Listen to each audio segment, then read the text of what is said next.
O trânsito estava parado há 42 minutos. Caio Marinho sabia disso porque havia cronometrado. Era um hábito que as pessoas ao redor nunca entendiam. Ele cronometrava tudo.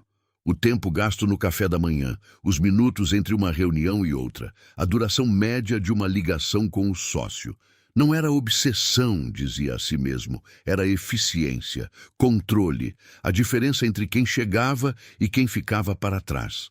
Mas o relógio continuava andando, e o carro não. Às 14h17, ele desligou o motor, pegou o celular e discou para Augusto pela segunda vez. Caiu no correio de voz. Enviou uma mensagem curta. Trânsito, 20 min de atraso no máximo. E então olhou pela janela para a calçada, como quem olha para um mapa sem escala. Foi quando viu a mulher. Ela estava parada entre dois filhos, com uma mochila grande nas costas e uma sacola de plástico em cada mão. A menina, pequena, segurava a lateral da calça da mãe com os dois punhos cerrados, como se temesse que o chão pudesse abrir. O menino ficava ligeiramente afastado, de braços cruzados, olhando para o nada, com uma expressão que Caio reconheceu sem saber de onde. Era a expressão de quem está tentando parecer que está bem. Ele não saiu do carro com intenção alguma. Saiu porque ficou parado ali por tempo demais, olhando para algo que não conseguia classificar. E Caio Marinho, quando não conseguia classificar algo, precisava se aproximar para entender. A calçada cheirava a terra molhada e escapamento. O sol batia de lado, já caminhando para a tarde. Ele parou a 2 metros de distância. "Vocês estão esperando alguém?" perguntou, e a pergunta saiu mais seca do que pretendia. "Andei-se-tam de Justassen. Se você chegou até aqui e sentiu o peso dessa calçada, inscreva-se no canal, porque essa história está apenas começando, e cada capítulo vai fundo onde a maioria das histórias tem medo de ir." A mulher virou o rosto devagar. Tinha olhos escuros e cansados, mas não havia desespero neles. Havia algo mais pesado do que desespero. Havia decisão suspensa. Era o rosto de alguém que havia chorado tudo o que tinha para chorar e agora estava apenas calculando o próximo passo. "Não", ela disse. "Não temos para onde ir." Caio ficou em silêncio por 3 segundos. Depois, por mais 3. Havia uma lógica para tudo em sua vida. Para o escritório, para os contratos, para os investidores, para as margens de lucro. Havia lógica para a forma como ele enchia a garrafa d'água pela manhã e para o modo como organizava os e-mails por prioridade. Ele havia construído uma existência inteira em cima de previsibilidade. Aquela frase não tinha lugar nessa estrutura. E justamente por isso ele não conseguiu ignorá-la. "Desde quando?" perguntou. "Desde ontem à noite", ela respondeu. "A enchente levou a casa." O menino continuava olhando para o nada. A menina apertou mais a calça da mãe. Caio olhou para o celular. Augusto ainda não havia respondido. A reunião começaria em menos de 1 hora do outro lado da cidade, com investidores que haviam bloqueado 3 semanas nas agendas para aquele encontro específico. Ele sabia exatamente o que estava em jogo, e mesmo assim não se moveu. O nome dela era Marta, o menino Ícaro, a menina Luna. Ela descreveu a situação sem lamentação. Enchente, documentos perdidos, abrigo lotado, cunhada longe. Apenas dados, sequência de fatos, avaliação de opções. Caio ficou olhando para ela por um segundo a mais do que pretendia. "Vocês comeram hoje?" "De manhã", Ícaro respondeu, antes da mãe. Era quase 15 horas. Caio colocou o celular no bolso. Não foi uma decisão consciente. Foi um gesto, simples e irreversível, como fechar uma porta. "Venham. Não precisamos de caridade", Marta disse. E não havia orgulho ferido na voz. Havia cautela.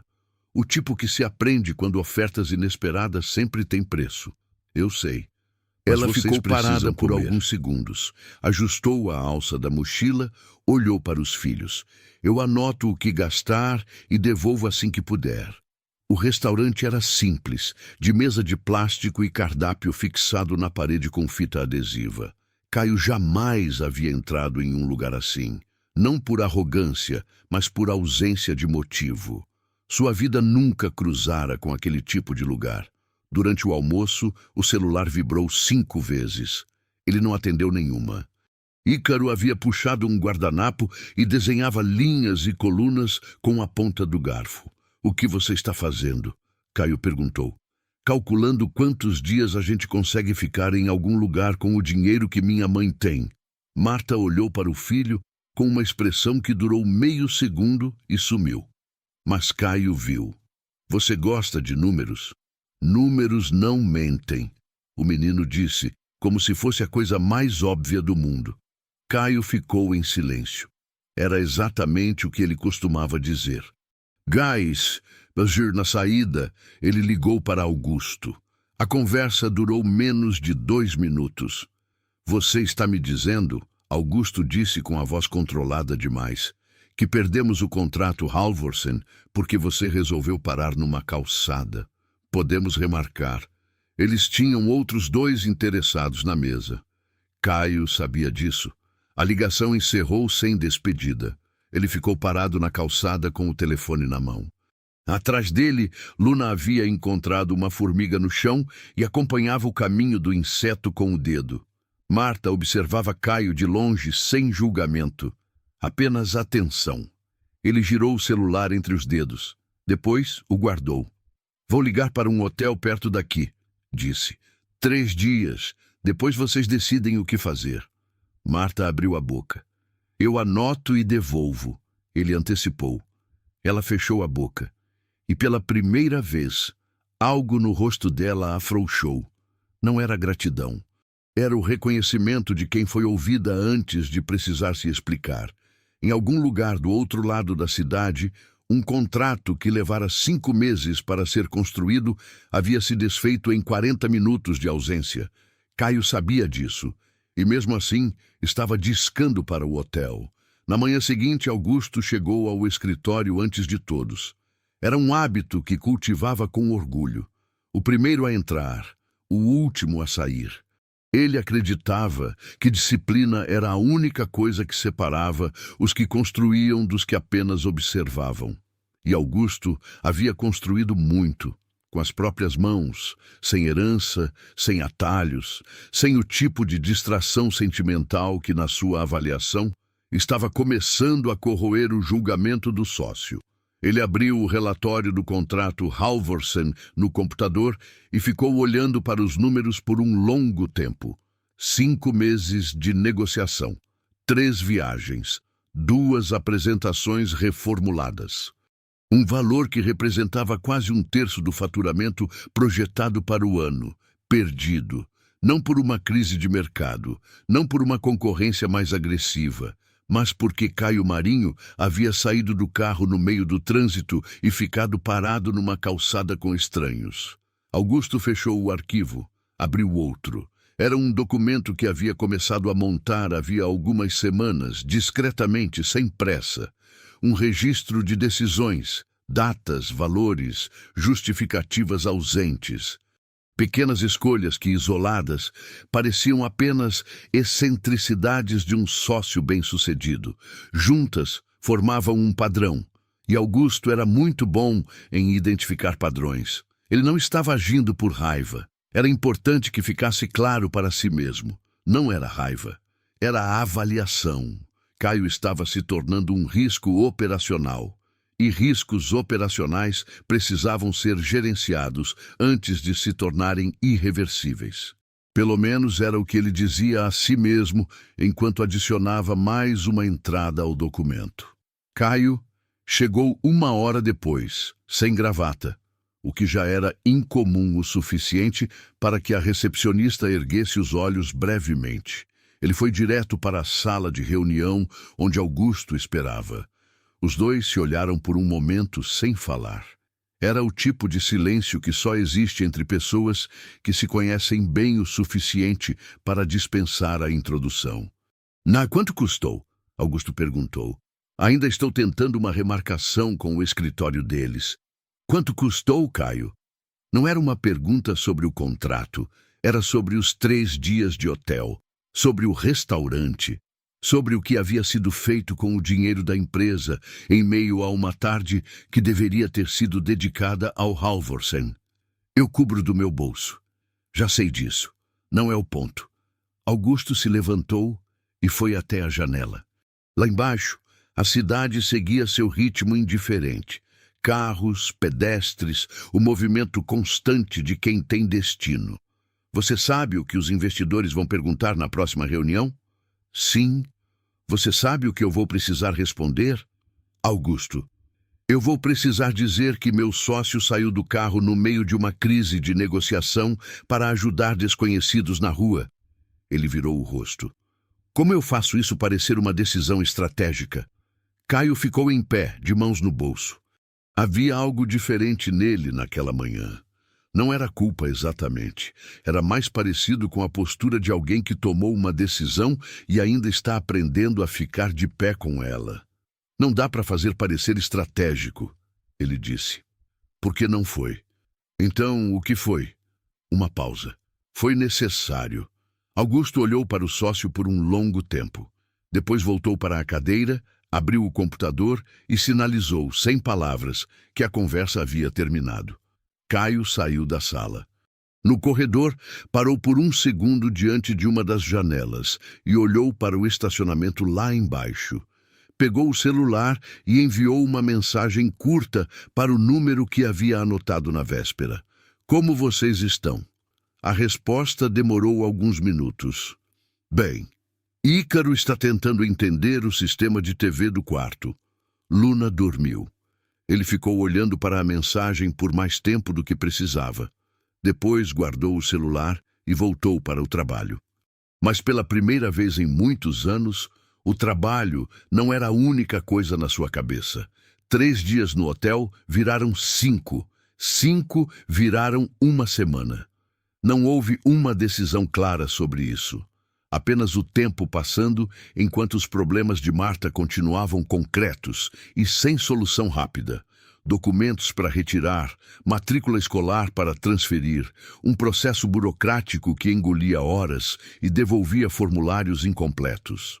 Caio descobriu que havia uma sala de reuniões pequena no último andar do escritório, raramente usada, quase sempre vazia.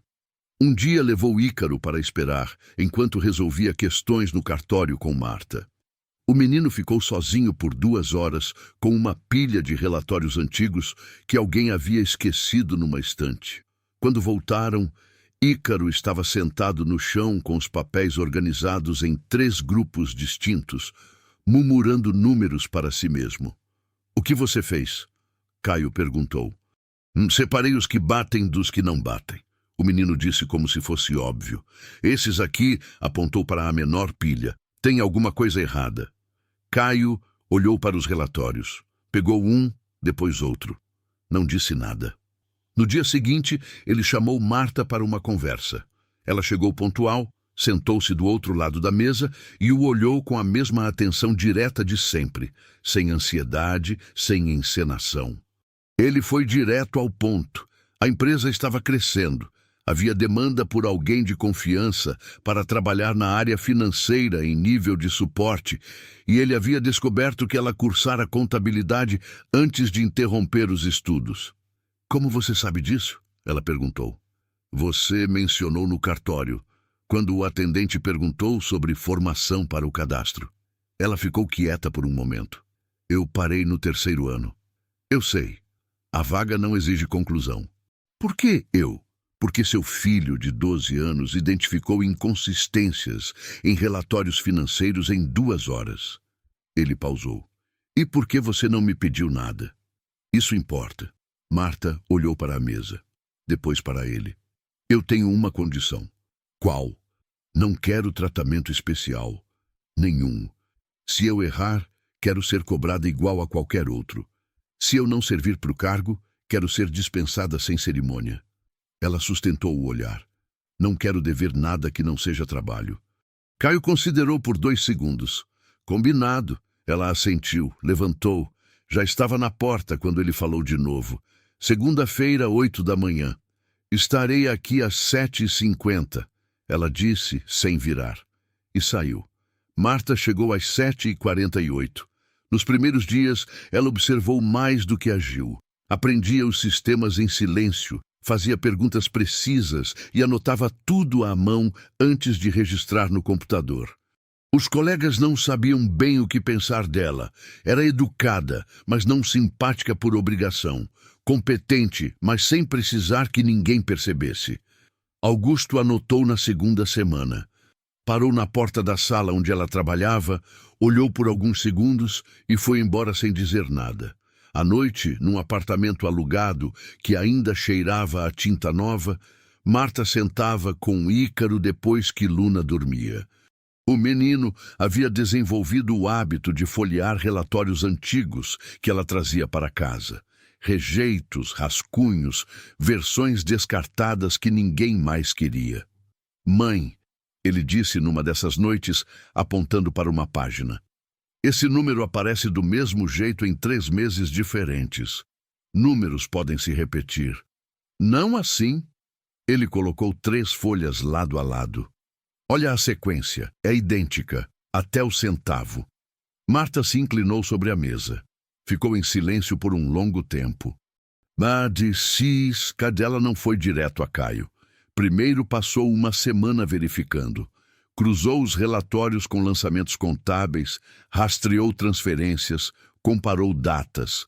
O padrão estava lá, discreto, elegante, construído por alguém que conhecia bem os pontos cegos do sistema. Valores ajustados em margens pequenas o suficiente para não disparar alertas. Transferências circulares que voltavam ao ponto de origem com nomenclaturas diferentes.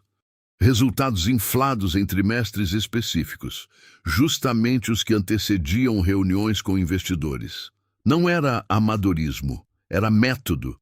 E o método tinha uma assinatura. Ela não era auditora, não tinha como ter certeza absoluta, mas havia o suficiente para levar a alguém que pudesse confirmar ou refutar. Na quinta-feira à tarde, ela bateu na porta de Caio. Preciso te mostrar uma coisa, disse. E preciso que você me ouça sem tirar conclusões antes de eu terminar. Ele fechou o notebook. Pode falar. Ela colocou as folhas sobre a mesa uma por uma e começou a explicar. Não com alarme.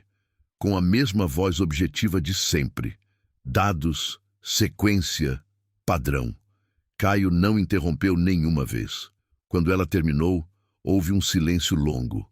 Ele olhou para as folhas, depois para ela. Você tem certeza? Não tenho certeza suficiente para acusar. Tenho certeza suficiente para investigar. Ele se recostou na cadeira, passou a mão pelo rosto. Havia um nome implícito em tudo aquilo que nenhum dos dois havia pronunciado ainda. Não era necessário. Estava nas margens dos números, na elegância do esquema, na escolha precisa de quais reuniões inflar e quais deixar passarem. Caio conhecia aquela precisão. Havia admirado ela por anos. Me dá um tempo, ele disse. Quanto? 1 semana. Marta recolheu as folhas com cuidado, colocou dentro de uma pasta e a entregou a ele. Guarda aqui, ela disse. Não no sistema. Ele pegou a pasta sem responder. Ela saiu e fechou a porta com suavidade. Do lado de dentro, Caio ficou olhando para a pasta por um tempo que não soube medir. Então abriu a gaveta, colocou a pasta lá dentro e girou a chave. A reunião foi convocada por Augusto, sem aviso prévio, para uma segunda-feira de manhã. Quando Caio entrou na sala, os 3 investidores principais já estavam sentados.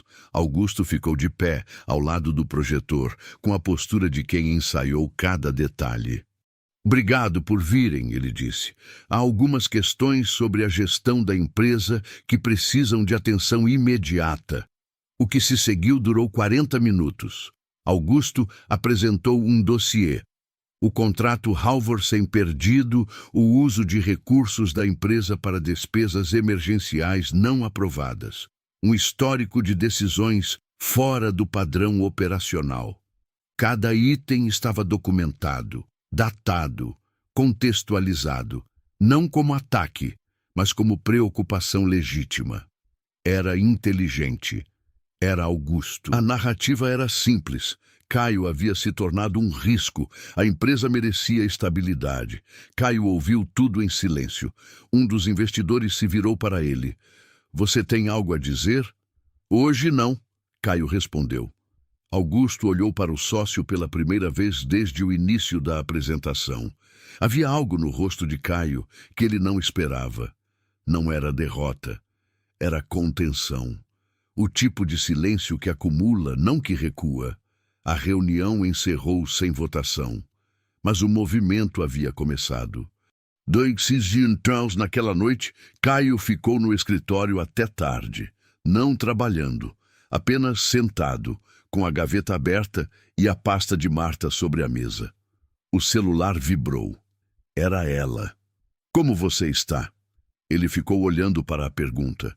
Ninguém havia perguntado isso a ele em muito tempo. Estou pensando, ele respondeu.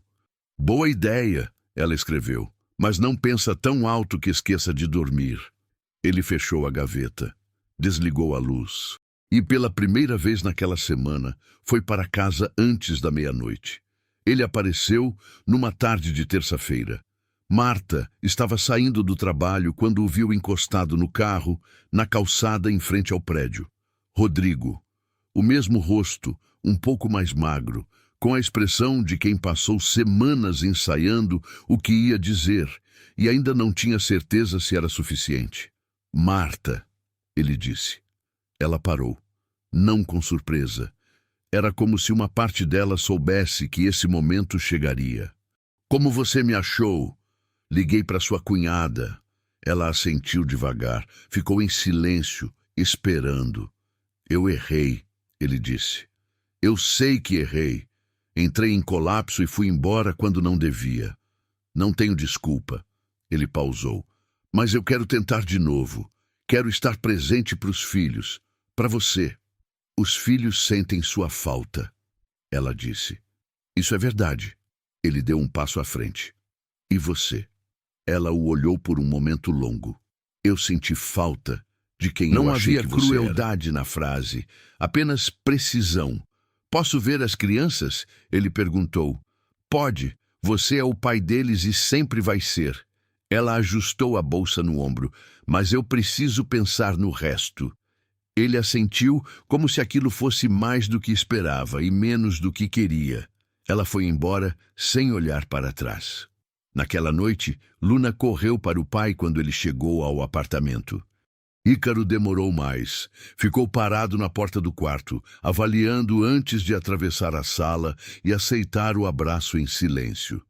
Marta observou da cozinha. Havia algo quente naquela cena.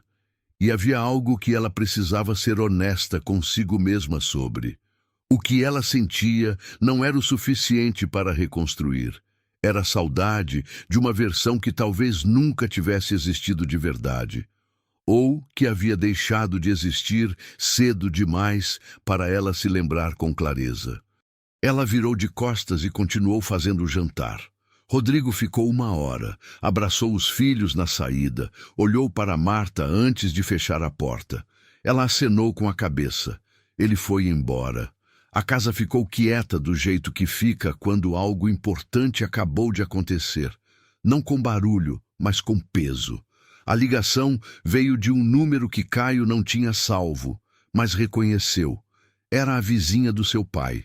Uma senhora de voz mansa que ele havia encontrado 2 vezes na vida e cujo nome nunca havia memorizado. Ela disse que o Sr. Arnaldo estava bem. Usou essa palavra bem, com o cuidado de quem sabe que ela não é inteiramente verdade. Disse que havia ido ao pronto-socorro na semana anterior, que estava sozinho, que ela tentava ajudar no que podia, mas tinha seus próprios limites. Eu liguei porque achei que você devia saber. Ela disse. Obrigado, Caio respondeu. E desligou. Ficou com o telefone na mão por um longo tempo. O pai morava num apartamento pequeno no mesmo bairro de sempre. Caio não ia lá há 3 anos. A última vez havia terminado mal. Arnaldo pedindo dinheiro para salvar um pequeno negócio que estava afundando, Caio recusando com a frieza de quem apresenta uma análise em vez de responder ao pai. Não vou sustentar má gestão, havia dito. Se você tivesse me ouvido antes, não estaria nessa situação. Arnaldo não respondeu.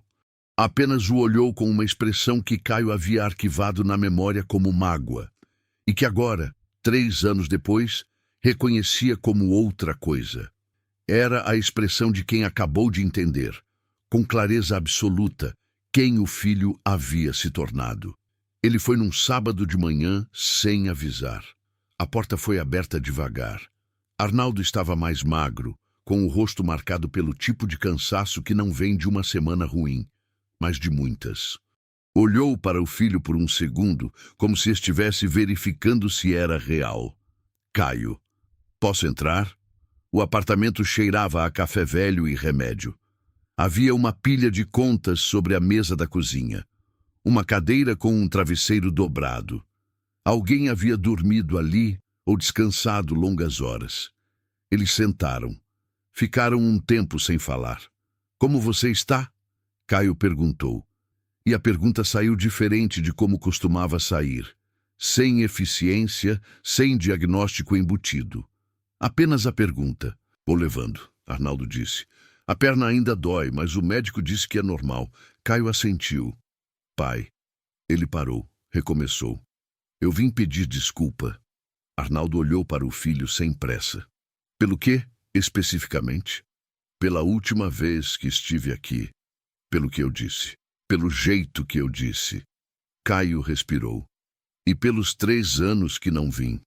Arnaldo ficou em silêncio por um momento. Depois, olhou para a janela. Você estava errado no jeito, ele disse. Mas não estava errado no conteúdo. Eu administrei mal. A empresa ia afundar de qualquer forma. Não era sobre a empresa. Eu sei, o pai disse. Eu sei que não era. Ficaram em silêncio de novo. Era um silêncio diferente do primeiro. Não vazio, mas habitado. Caio ficou 2 horas, lavou as louças que estavam na pia, anotou os remédios que o pai estava tomando.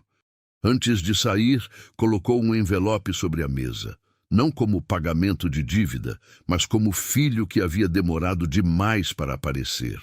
Arnaldo não abriu o envelope enquanto ele estava lá. Mas quando Caio chegou ao carro, o telefone vibrou.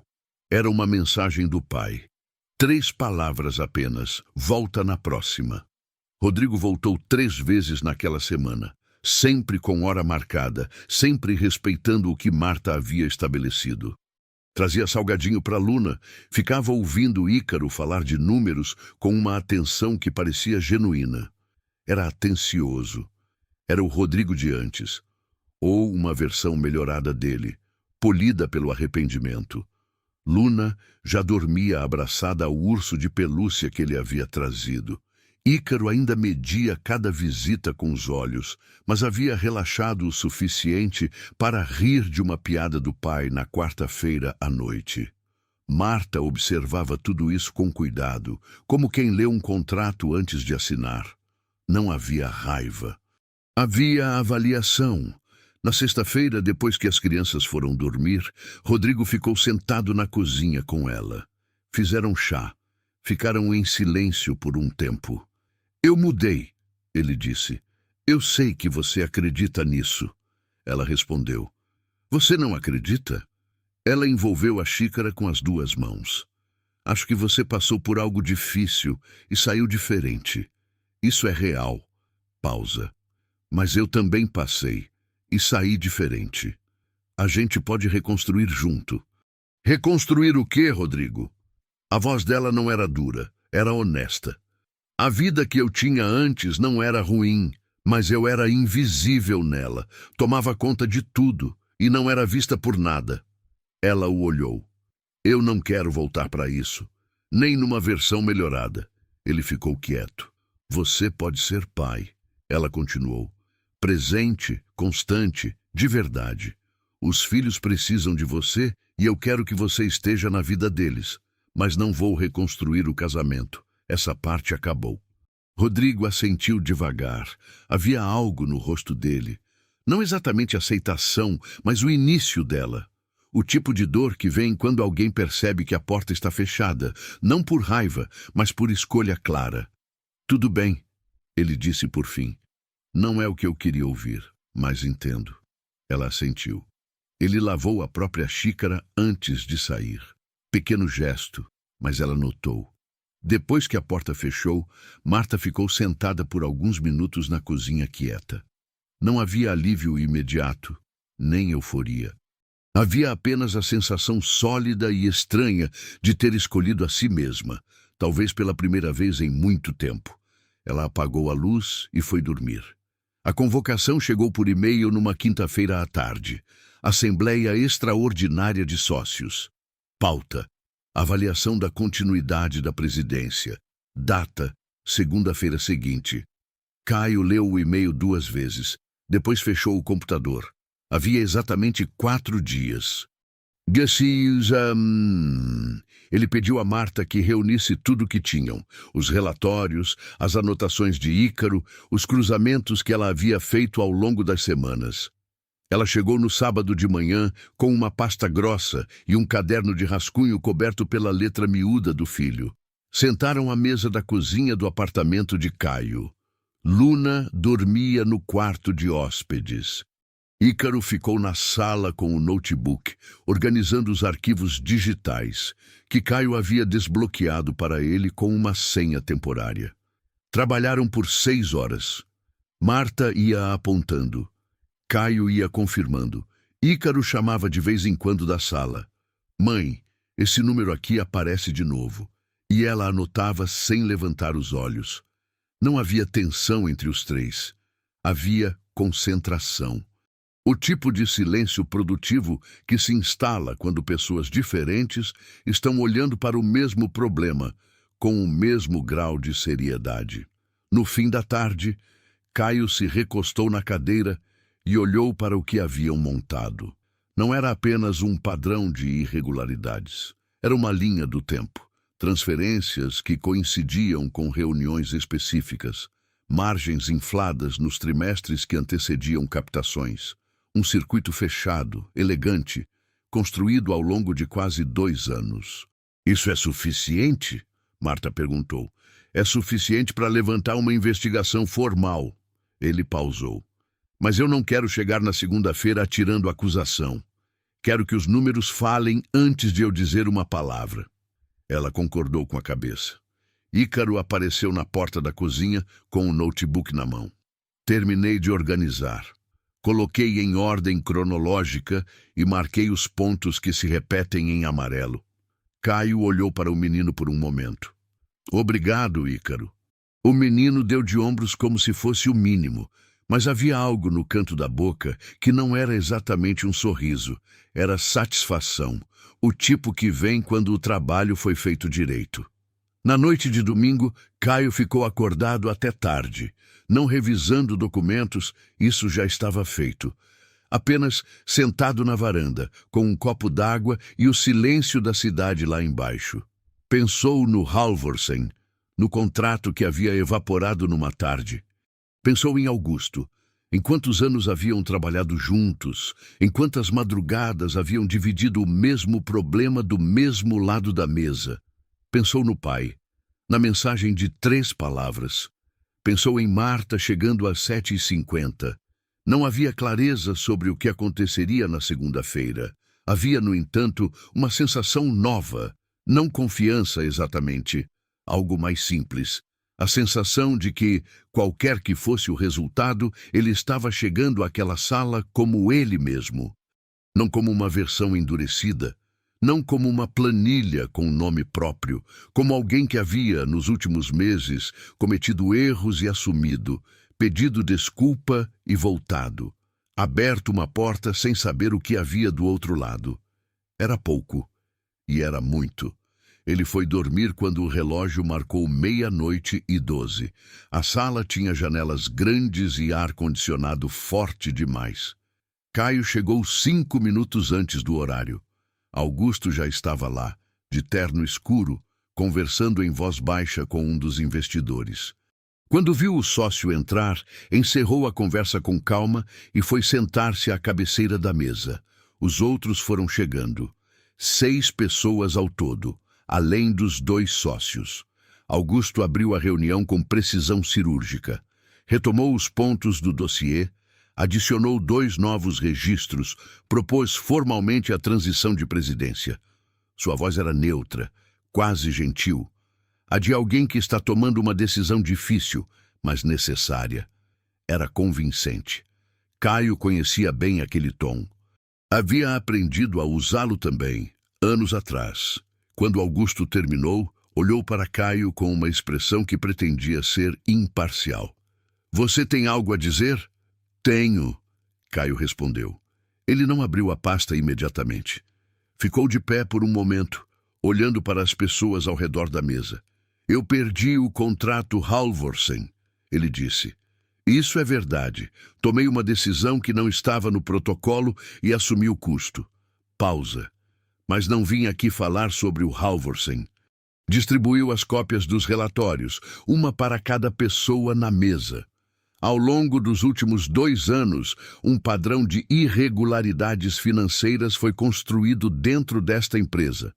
Não de forma grosseira, de forma elegante.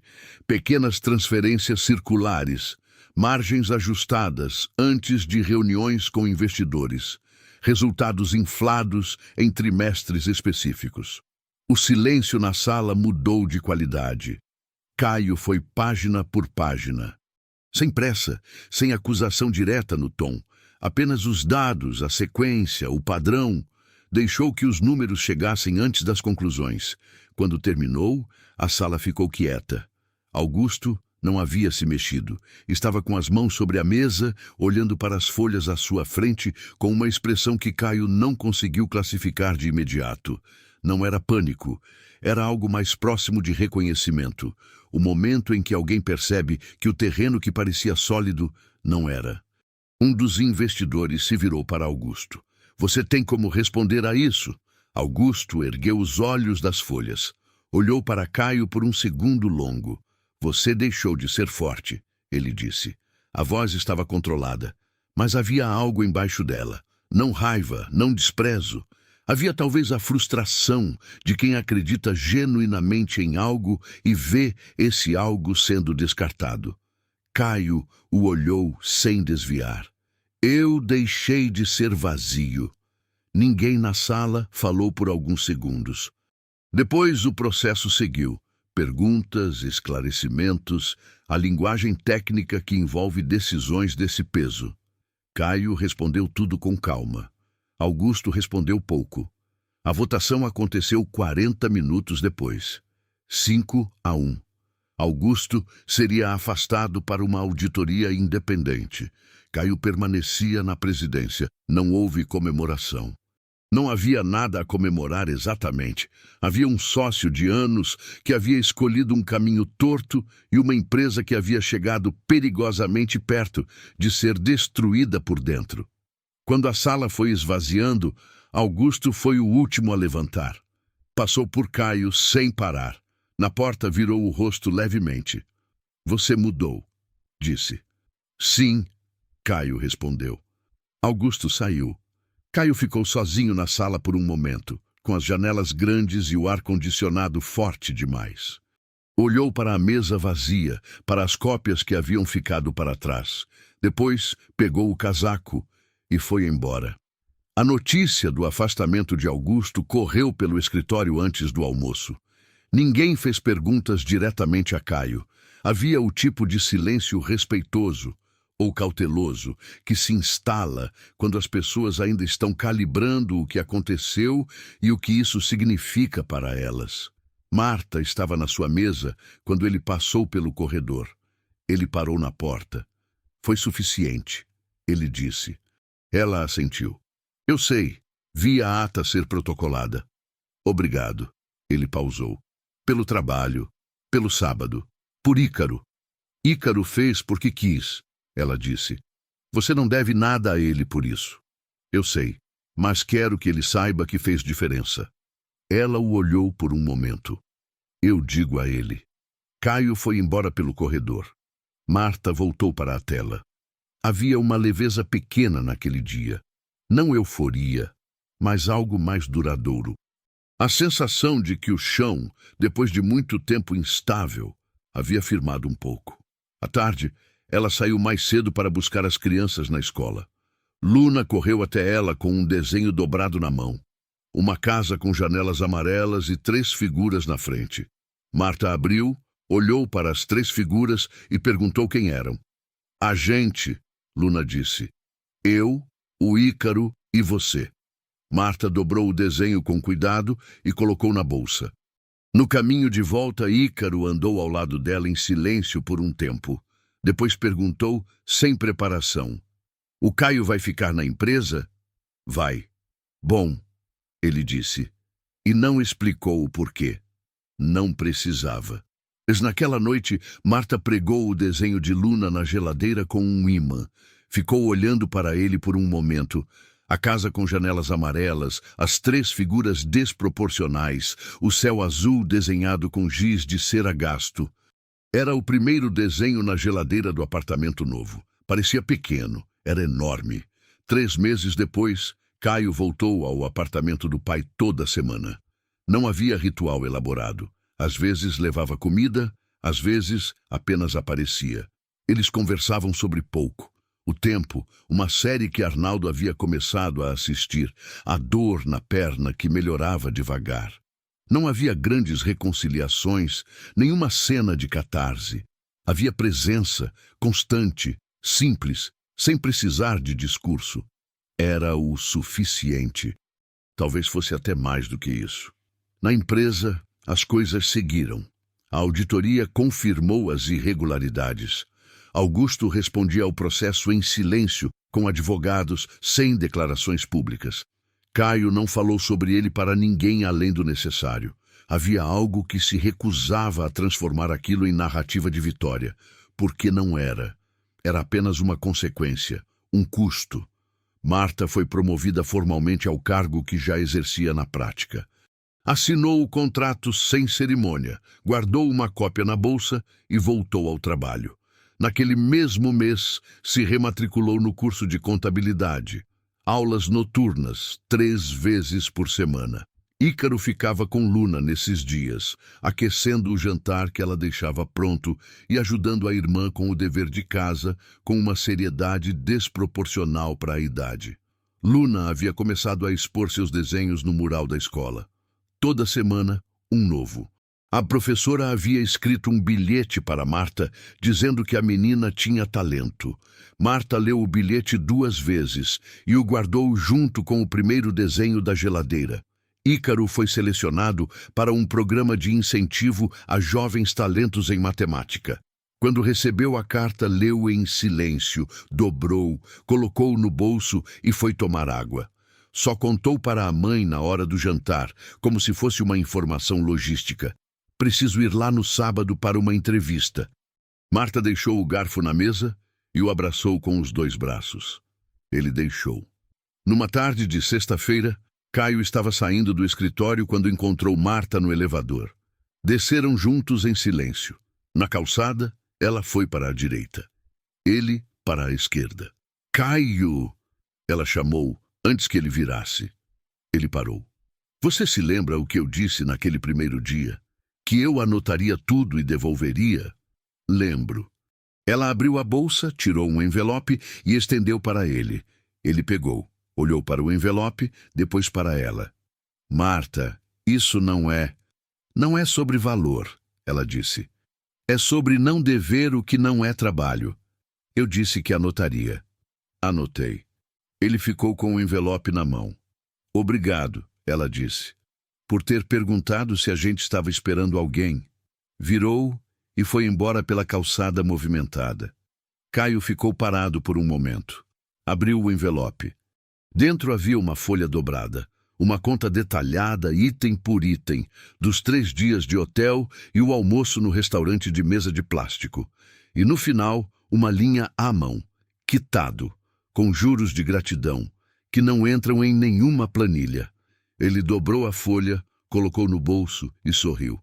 Não para ninguém, apenas para si mesmo, ali na calçada, com a cidade passando ao redor. Era sexta-feira. O pai esperava no sábado. Ícaro tinha entrevista no programa de matemática. Luna ia expor um desenho novo na escola na semana seguinte. A agenda estava cheia, de um jeito completamente diferente de antes. Um ano depois, Caio estava parado no mesmo trânsito. Mesma avenida, mesma hora, mesmo calor entrando pelo vidro. O carro à frente não se movia. O relógio marcava 14h18. Ele não cronometrou. Ficou olhando para a rua e pensando em coisas sem ordem. No relatório que havia deixado sobre a mesa, na entrevista de emprego que Marta tinha naquela tarde, numa firma de contabilidade maior, na exposição de Luna marcada para o fim de semana, na visita ao pai no sábado de manhã. O celular estava em silêncio no porta-luvas. Ninguém precisava de resposta urgente. Nada estava pegando fogo. Era uma sensação estranha para um homem que havia passado anos convencido de que o mundo só funcionava porque ele estava atento a tudo. Ele havia aprendido, naquele ano, que controle é uma ilusão confortável, que planilhas prevêem números, mas não prevêem uma mulher parada numa calçada com 2 sacolas e 2 filhos e uma frase simples que reorganiza tudo. Havia aprendido que pedir desculpa não apaga o tempo perdido, mas abre o tempo que ainda resta. Que redenção não vem num discurso, vem numa visita semanal, numa louça lavada, numa porta aberta sem saber o que há do outro lado.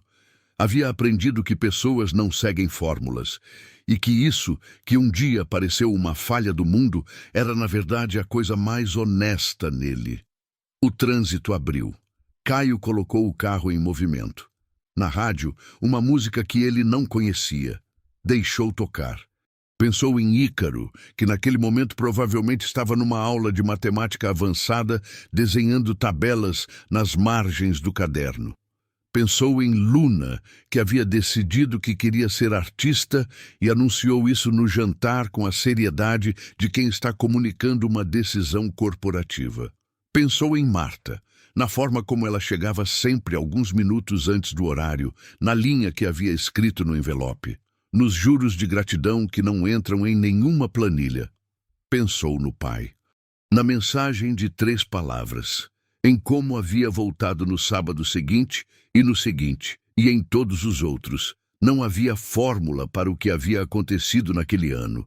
Não havia como colocar numa planilha o valor de uma tarde perdida num restaurante de mesa de plástico, ou de um guardanapo com colunas desenhadas a garfo, ou de um desenho com janelas amarelas colado na geladeira. Mas se fosse calcular, e Caio ainda gostava de calcular, o retorno havia sido absurdo. Ele havia perdido um contrato e encontrado um pai. Uma família que não era sua por sangue, mas havia se tornado sua por escolha. Uma versão de si mesmo que conseguia olhar para o espelho sem reconhecer apenas eficiência. O contrato Halvorsen havia evaporado numa tarde, e aquela tarde havia sido o investimento mais lucrativo da sua vida. O carro dobrou a esquina. A cidade seguia seu ritmo. Barulhenta, imprevisível, cheia de calçadas, onde qualquer coisa podia estar esperando. Caio não tinha mais medo disso. Tinha, talvez pela primeira vez, curiosidade. Se essa história tocou algo em você, uma lembrança, uma culpa que ainda carrega, alguém de quem você se afastou, deixa nos comentários de onde você está assistindo. Essas palavras chegaram até você de algum lugar do mundo, e eu quero saber de onde. Se ainda não está inscrito no canal, inscreva-se agora e ative o sino. Tem muito mais por vir. E se essa narrativa valeu o seu tempo, curte o vídeo. É a forma mais simples de dizer que histórias assim importam. O trânsito seguia, a vida também. E Caio Marinho, que havia construído a própria existência como se fosse uma planilha, finalmente havia aprendido que os melhores resultados não se planejam, se encontram.